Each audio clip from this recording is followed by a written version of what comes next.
the technology is moving so fast in vehicles. The cost to replace a bumper previously was negligible, and now it costs thousands of dollars because of the sensors. The first 2 to 6 hours after a major incident is the most important period of time. Insurance companies aren't going to pay claims, they finance them. For the first time, we're introducing a motor fleet insurance panel for our Canadian audience.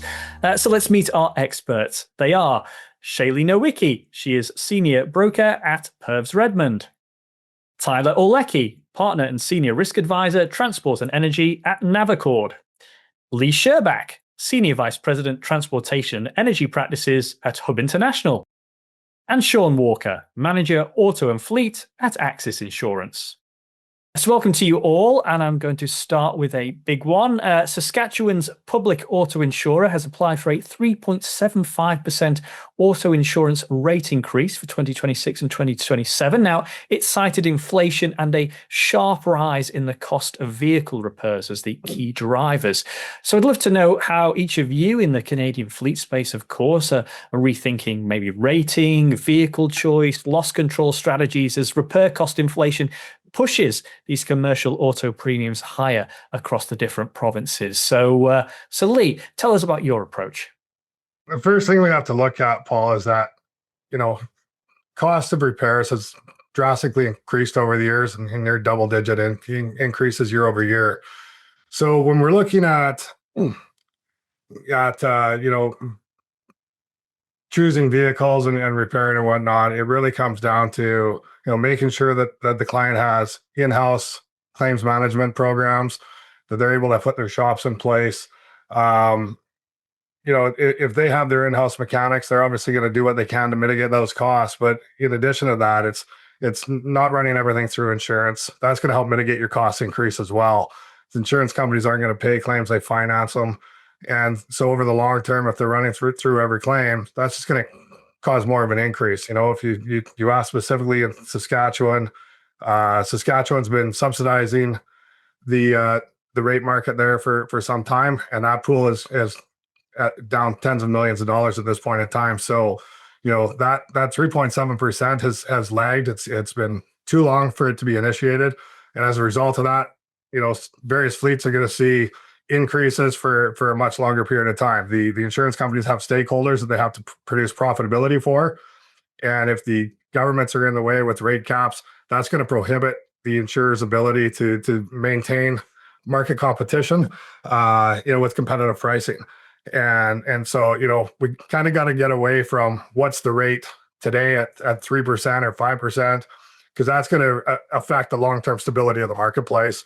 You see it in public jurisdictions, Saskatchewan, MPI, ICBC, they're able to subsidize through the government. Other jurisdictions such as Alberta, Ontario, where they're not able to subsidize that through government proceeds, insurance companies are starting to leave those markets. And so as soon as you start removing markets from the sector, that's going to cause further strain on the remaining markets. And again, the insurance companies can only do what they can do. We can't restrict the market from putting their pricing in when we're not restricting everything else in the marketplace. Yeah, some fantastic points there. Thank you, Lee. And Shaylee, if I can bring you in as well. I mean, when we're thinking about all of these cost increases, we shouldn't forget about the impact of technology here as well. Exactly. I think the rate increases were delayed.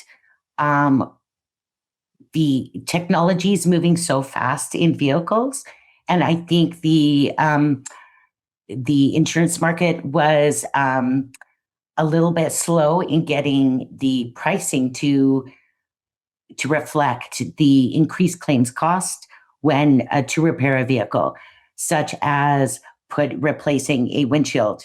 There's sensors in these windshields, and these glass technicians now have to have specialized training in order to put those sensors back in when you've just, have a windshield replaced. Side mirrors, everything is just now increased costs, and you need specialists to do that. And I just think the insurance industry was a little delayed in processing the increased cost for these repairs. Yeah, it's a great point that Shaylee's raising there, isn't it, Sean? Those prices for tech really are huge, aren't they? They really are. I mean, the cost to replace a bumper previously was negligible, and now it costs thousands of dollars because of the sensors that go along with that. So perhaps it's important for fleet clients to go for a cheaper option when looking at what they're purchasing. But if that's not part of it, then mitigating risks through understanding when to self-insure and looking at coverage options such as deductibles. You want to increase those possibly, but maybe not too much. But that is something to consider when you're looking at your fleet vehicles.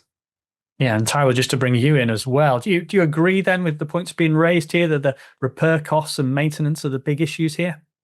Absolutely. I agree, Paul. Very good points from everybody. I guess to add, I would say that I'm seeing an increased client focus on how vehicles are being handled, repaired, and maintained. So it could be anywhere from their asset management strategy, where they're cycling out vehicles later in their lifespan or holding on to them for longer, as opposed to buying newer vehicles in order to try and get the cost of the vehicle down. I've seen clients set up their own repair facilities in order to get control of maintenance, part sourcing, and to address any issues on supply chain interruption. They're keeping or buying the salvage back from the insurance company or just have spare parts. So yeah, I agree with everything everyone's saying here. Vehicle maintenance is absolutely going up. And clients are definitely looking for ways to address that exposure to their business past just what happens in an insurance claim.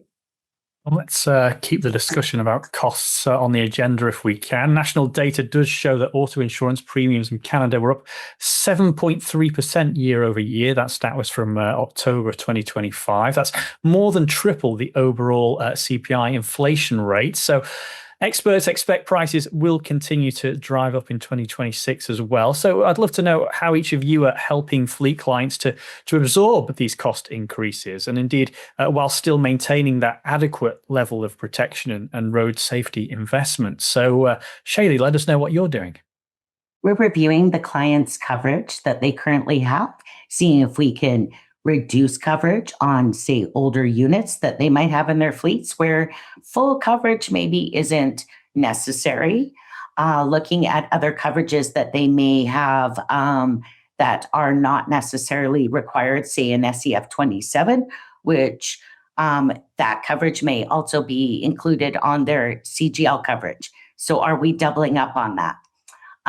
Also higher retentions, maybe taking an SIR on their Section A liability, can reduce costs as well. So just a full review of the client's coverage is important to see where we can reduce some premiums. Yeah, it makes a lot of sense. And Sean, just give us the BC perspective here. Is it any different? Well, I definitely agree with Shaylee that reviewing coverage is an important piece. In BC, ICBC affords the client the opportunity to repay back chargeable claims that have occurred in the previous year. So that's a huge benefit to our clients to look at cost and see if it's worth it, because what it does is it will increase the discount that they receive across the board on all their fleet vehicles. So for some of our bigger fleets, this could be the difference of a few $1,000 for sure. So it's something that we look at every year on renewal with all of our fleet clients. Yeah, and Tyler, I imagine as well, it's important to look at loss runs here. Yeah, no, absolutely. Loss runs is critical. At the end of the day, when you're dealing with these fleet policies, a dollar is a dollar. So I'm seeing in Alberta, with the introduction of direct compensation property damage, that clients have to take a more holistic viewpoint of what claims they're putting through. So, an example could be if they got rear-ended in a truck stop. Great. It's not great that they have to absorb that claim. But if you have 10 of those incidents and you put those all through your loss run, your insurance company is still writing the checks for this. So I think looking at the loss run and really managing the claims that you're putting through versus what you're retaining. But also on the broker side, it's imperative that you're communicating what that strategy is to the insurance company so that they know that not every claim that is being incurred is necessarily being reported to the insurer, and that the client is working with them in order to have a holistic management of their loss run. And then this spills over into underwriting sides of the policy structure and the placement. That could be looking at retention analysis. So what is the right absorption point? How does that look compared to policy premiums? Everyone here has already spoken to it, but self-insurance is definitely a component.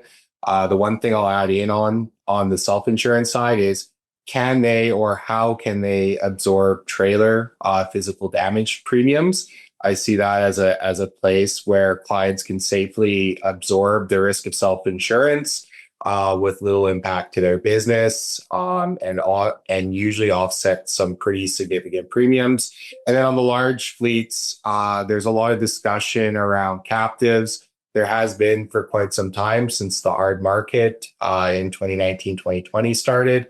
Now with an obvious softening in certain sectors, the discussion is switching more to control rather than just purely price. But it's just getting the predictability of how the insurance is going to renew year over year and what the costs can be expected on a total cost of risk basis. Excellent stuff. And Lee, just to bring you into this as well, I think overall it seems to be pointing towards a need for real risk maturity here. Yeah, essentially, underwriters expect carriers to have investments in critical tech systems and utilizing those. So carriers that are investing in telematics, they're investing in driver training protocols, have strong loss control practices. They're not going to see the same increase that everybody else is. So what that comes down to is essentially the cost of inactions accelerating for poor carriers. And so, in working with the broker to not only tell that story of what the carrier's doing internally to mitigate that, brokers can utilize review of loss runs, as Tyler mentioned, and review of the whole insurance portfolio to ascertain, is the right coverage in place? Are the deductibles set at a metric that's going to maximize the benefits of the insurance portfolio while also mitigating any additional costs? And in addition to that, can the carrier's financial strength maintain that? It's great to say you have a $100,000 deductible, but if it's going to bankrupt you, it doesn't do a lot of good. Well, let's widen the net a little bit beyond simply costs alone. And a January 2026 outlook suggested that social inflation and adverse litigation trends have, and I'm quoting here, vexed the commercial auto business for years, with forecasts showing commercial auto combined ratios rising again later in the decade. So I'd love to know how you're adjusting Canadian fleet liability limits, perhaps excess umbrella placement, claims handling expectations, in response to the risk of these larger bodily injury and liability awards. Sean, tell us what you're doing. Yeah, so in BC, ICBC moved from a tort system in May of 2021 to a no-fault system. This was really, really important in bringing down the cost of claims. And while it's really important for us to communicate to our fleet clients their liability limits and how important they are in other jurisdictions where no fault is not the case, in BC, it's allowed the cost of liability to drop, and it's also really, really reduced those litigation costs. So our clients are definitely seeing improved premiums because of this no-fault system. And of course, as long as we are communicating when their liability will need to be used in BC and in other jurisdictions, they're quite happy with the new system. We also work hand in hand with commercial insurers to ensure that they have what they can get with ICBC, whether it be 5 million, 10 million, but also that commercial producers can put something in place like an umbrella policy and ensure that there's decent liability limits for non-owned auto, for example, on their commercial policies. Yeah, and Tyler, I guess as well, it kind of starts with having your client actually understand their risk in the first place. Yeah, absolutely, Paul. I think the answer to this question, it really comes down to making sure that your client is understanding their risk and taking your job as a broker serious on the education side. In Canada, we're a little bit sheltered compared to the US as far as litigation and nuclear verdicts go. It's definitely trending that way, but it's not quite as adverse as what we're seeing across the border. But a good chunk of the business we deal with here, there is quite a bit of cross-border business, and I know from our side what we're doing is we're really sitting down with our clients and we're reviewing trends in litigation, recent verdicts in the U.S., and really keeping our finger on the pulse of what's going on there. And then sharing that information with our clients and having honest discussions with them about what their actual risk is from a bodily injury and property damage perspective when they cross the border, making sure that they have adequate limits to address that. But then looking past just the pure accident side of things and looking at things such as US dollar conversion risk, cost of litigation in the US, and then, of course, the fear or the possibility of a nuclear verdict. And it's just really having a conversation with your client and making sure that they fully understand what they're entering into as soon as they cross the border, and making sure that they have an insurance program in place that is going to respond to that and meet their expectations and addresses all of these risk factors. Yeah, and to Tyler's point, Lee, obviously the market in Canada is not quite as crazy perhaps as it is in the US, but litigation trends are indeed going up, aren't they? Yeah, they certainly are. And you know, as much as we think we're immune and we're not Americanized, there's very much a similar economy between the two countries. And so, you know, what it really becomes important as a Canadian to, you know, broker, to recognize that many of your clients are exposed to the US litigation system.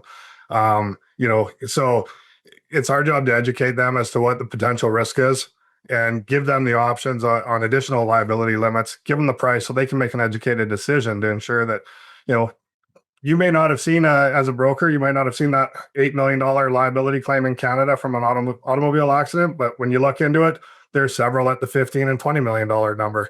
So, you know, you got to give your client that information so that they're able to make educated decisions. And again, work with them on their risk management so that they're protecting themselves from a due diligence standpoint to mitigate any potential loss that may happen. And Shaylee, just tell us a little bit about what you're seeing in regards to liability limits. Well, Paul, I'm finding most of our clients contractually are being asked to carry much higher limits than, say, 5-10 years ago. 2 million just isn't cutting it anymore.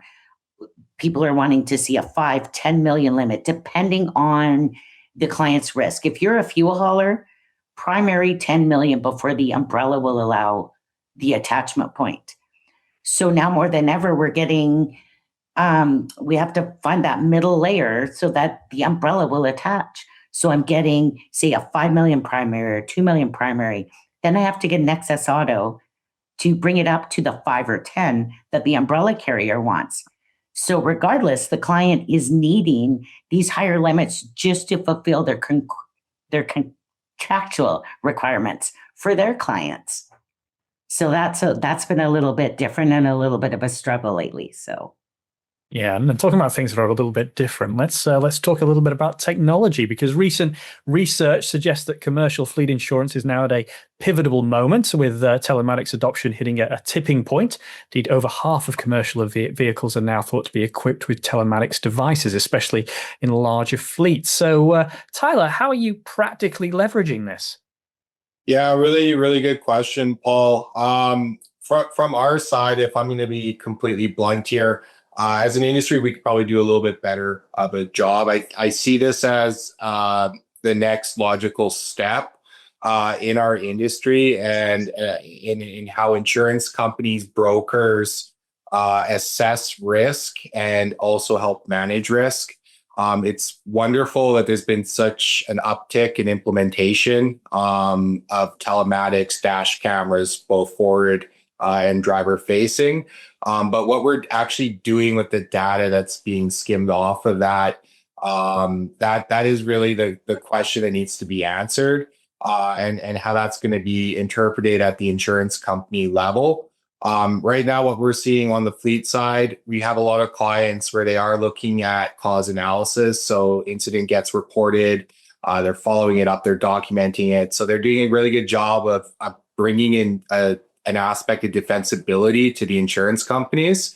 But what we're not doing is looking further on the client side at, what are our high risk drivers? How can we look at the data to identify them sooner?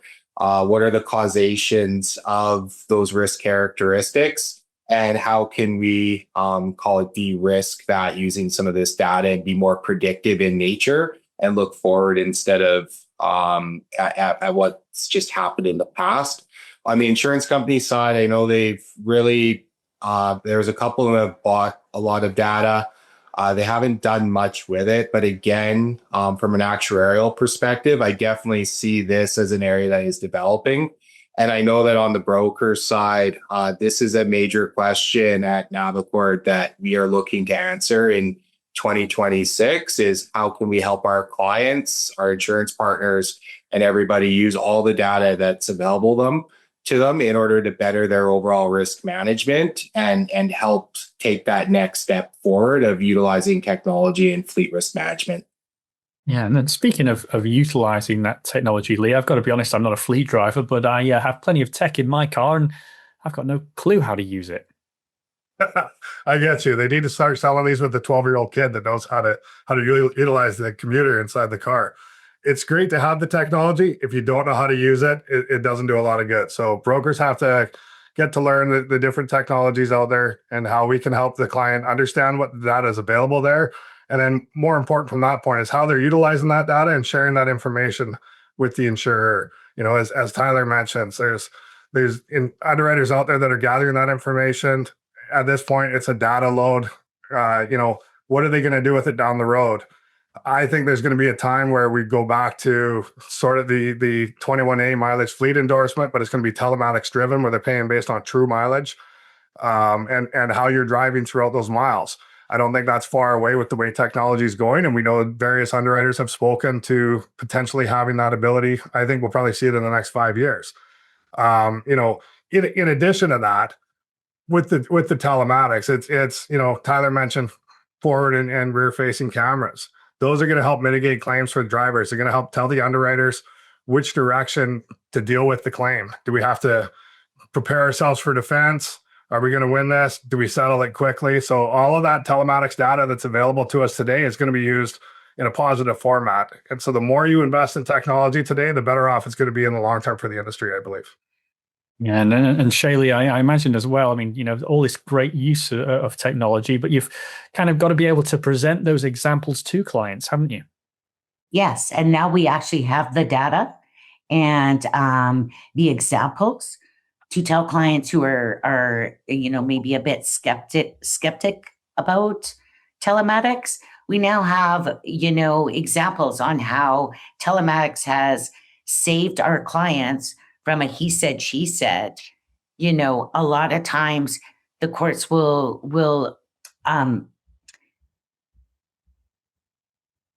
go with what the small person said over the big company. And now we can say, well, no, you're lying, not lying, but here we have proof that our vehicle wasn't doing, 80 kilometers in a 50 kilometer. Our truck didn't make the wrong turn. So telematics is really, to me, put some peace of mind for our clients. And now we can sort of, we have the data to back that up. So, put a positive spin and people are going, okay, it's worth putting the money into. Yeah, definitely some huge advantages. And Sean, have you seen examples of this as well? Well, in BC, I wouldn't say that telematic data is being utilized for rating purposes yet. But as everyone else said, I couldn't agree more that video evidence certainly drives the claim process along and usually in the right direction of the person who is able to supply that video. So it's definitely something that's important and utilized already. And I believe the future is going to see a lot more rating based on telematic data as well. I just want to throw one final question at you all. Now, a 2025 fleet survey highlights widespread dissatisfaction with the claims process and notes that claims delays are prompting operators to switch insurers, even as telematics is revolutionizing the management of commercial fleets by improving safety, efficiency, and compliance. So, Lee, what do you think could be improved? Well, first we missed the mark when as the older generation retired from claims, and we have too many adjusters out there right now that don't fully understand. They're all generalists. It's difficult for them to deal with your house insurance and then jump into a motor truck cargo insurance and not knowing the difference between various bill of ladings and whether the Carmack Amendment applies and whatnot. So there's a shortfall there from an industry standpoint. What we've work towards doing is outsourcing that into third-party adjusters to help out with claims. That allows us to get specialists involved where need be. Obviously, you have to go through the approval processes with the insurers, and some of those insurance companies won't allow them, which, that's their choice. That's their obligation. So you got to stay on top of them. In a lot of those cases, a lot of the bigger firms have in-house claims advocates, which can get involved and help assist and work towards resolution of the claim. A lot of the big firms have them, like I say. And so as we, as brokers, get more fully encompassed into what the whole realm of the insurance space is, and not just being brokers selling a policy, that's going to make the process much more convenient for the client. So it's got to continue to evolve, and over time, we'll all figure it out, but it's constant moving needle, and we all know the way the market cycles. We've got a change in demographic that's taken place here in the last few years in the industry. So we have to fill that knowledge gap first and foremost. Yeah, it makes a lot of sense. Okay, so an evolution in place, Shaylee, but do you think that claims have actually improved? No, I think everything else has become very technical, and I think claims hasn't been. I would like to see our clients. The client's thing is the unknown, and so it builds mistrust, and they want communication. What is happening with my claim? I called yesterday, we put it through. Yeah, somebody will be in contact. I'd like to see like a technical platform where when a client puts in a claim, they can see step by step what's happening with my claim. And I think that would bring a little peace of mind. It's the unknown. And so clients automatically, they're ignoring me. They think it's bad customer service. It's just if we had more communication and the client knew step by step what's going on, peace of mind, they'll be calmer. Everything will be, not so panicky and it's uncomfortable. When you have a loss, you just want that peace of mind. And I think that's what we need to give clients, and insurance companies, adjusters need to figure out a way to give that to the client. And I think there wouldn't be such a misunderstanding. Yeah, that peace of mind really is crucial, isn't it, Sean? Do you think communication with adjusters is good enough? Yeah, I think that once the claims process is able to catch up to where the technology is, we will see improvements. And until then, again, in BC, ICBC is solely focused on insuring vehicles on BC roadways. So adjusters are very knowledgeable, which is great when the claim actually comes up. But I do believe that the broker has a huge role to play in keeping the process accountable. So we advocate on behalf of our clients, and that's something very important to do. So fleet clients, hopefully you find a broker you can trust and who will go to bat for you, because that is needed from time to time during that claims process. Yeah, a lot of great points from all of our panelists. Tyler, are you in agreement with them? Yeah, absolutely. There's a lot of really good points from everyone, as you said, Paul. If I was to really look at this question, I think what's being asked here is how can we use technology to improve the claims process? And as everyone on this panel has spoken to, definitely utilization of technology to lift some of the burden on the claim staff, the broker, the client, everybody that's involved. If you're to look at how we get food delivered, I think the end game could be something very similar to that experience, where you have a dashboard of sorts and it has every part of the claims experience in there, and you can get real-time updates from the app, dashboard, portal, whatever it may be that is presenting the information to whoever it is that needs it. And then just really loading that experience so that a broker can get exactly what they need, whether it's loss reserves, adjuster contact information, etc.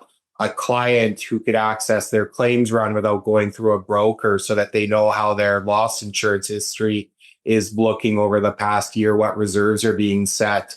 And then obviously claim reporting. We all know that the first 2 to 6 hours after a major incident is the most important period of time for a client and for the insurance company as to how a major claim is going to